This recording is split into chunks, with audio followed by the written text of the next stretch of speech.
reason you guys started the band?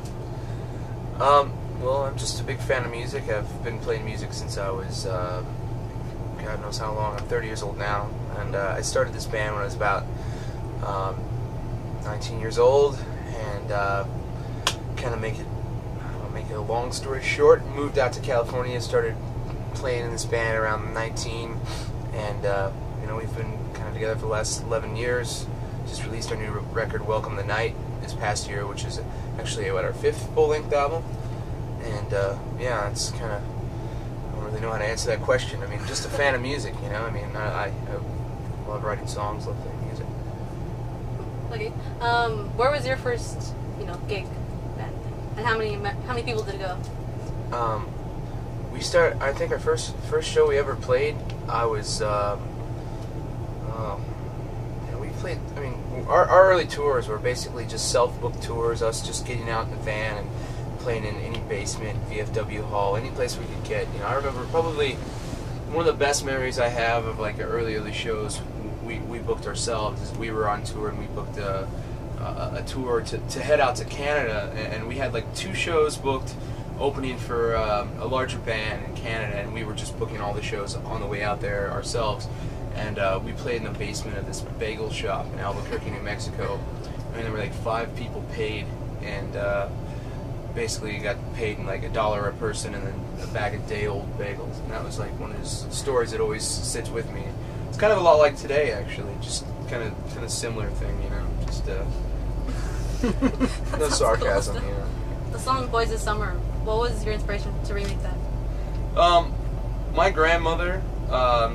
She passed away around the time we recorded "So Long Astoria," that album, and that was just every time when I was a little kid, I'd go down to Florida and visit her, and that was just reminded me of her and the summers I'd spent down there, and it's just kind of one of those things where, as an afterthought, we probably would have never done it in hindsight, but it's just kind of one of those things. We never thought it'd become a single. It was just kind of just thought of it as just kind of a song we put on the album, but kind of took off and it was just random, you know. Okay, how about the saddest song on the same album? Saddest song was a song that I wrote. It was my father was my parents got divorced when I was 5, but then they later got remarried, and it was about just kind of trying to re-accept my father in my life, and relating that to like just anyone who has a kid that just doesn't get to see them, and like how, for me, the harder part of was reestablishing a relationship with my father. It was way harder than that time when he wasn't there. It's just that like kind of rebuilding trust and everything. So it was kind of about that. What was your favorite song out of the songs that you've done?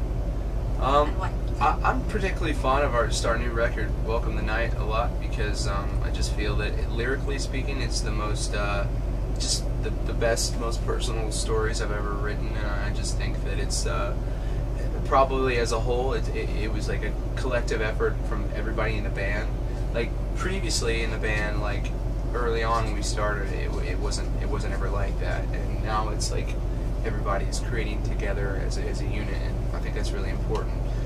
Older songs, this song "Fast Times at Dropout High," I like that song a lot. That's a really personal song, and just anything that's really more towards the kind of songwriting, storytelling side of things, and less of the satirical side of things. Because I don't know, I think music should be kind of personal, and you know, I don't know. That's really... Do you ever hear a song? Yeah, I like the new record. I think it's just because it's just more relevant to who we are right now as people. So I kind of view this record as like it's. I mean, it's not like it's hard to pick out individual tracks because it's kind of one whole body of work. It's not like I think in our previous records it's more focused on like tracks, like songs. And to break this album apart, I think it's like kind of one cohesive story, and every song kind of fits together. So it's kind of like one long soundtrack or song. So yeah, what I think one of the biggest things, the most important things is for me as someone that's playing music, I just think it's really important to just stick with what you believe, and you know, if you have a dream of playing music, then you know, just continue really really sticking at it. Don't give up no matter what anyone tells you. Sometimes, you know, I think you can be discouraged because, you know, for me, I grew up in a small town in Indiana, in the Midwest of America, and being in when I was in high school, it was kind of one of these things where I always felt like a lot of the people that were around me were always kind of giving me this sort of feeling like, because I was in a small town and that's where I was from, that I wouldn't have the certain opportunities to play music and do what I wanted to do. So I took that as kind of incentive to just be even more driven. I recorded a demo of songs, of early demos of songs,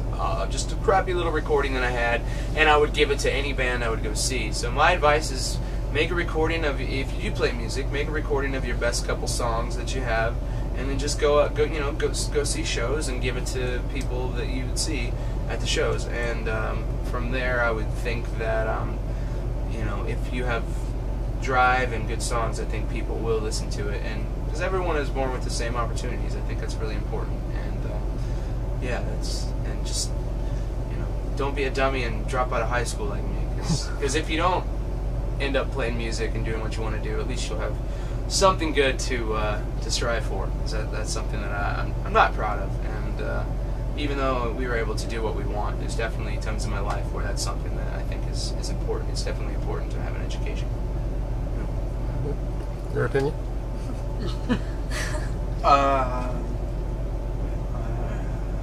Sorry. Well, I just think it's important. I mean, yeah, music is your passion, and follow your dream. You know, I never really thought years and years ago I'd be doing this, but it just sort of happened. And once I got involved into it, I took it seriously. No matter what kind of music I was playing, I did take it seriously and put 100% into it.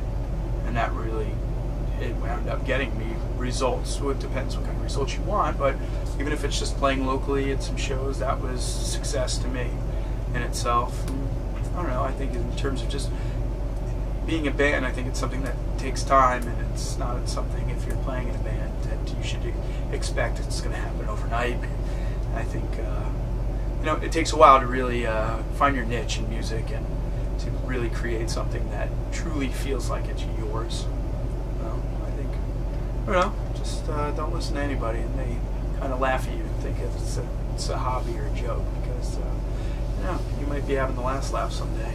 Another quick point. Yeah, exactly. Another quick point I would say is as much as you can do it, use the resources you have. Like the things that we didn't. I mean, I'm 30 years old, so when we started playing in this band, when I was like, computers 18, were made out of wood.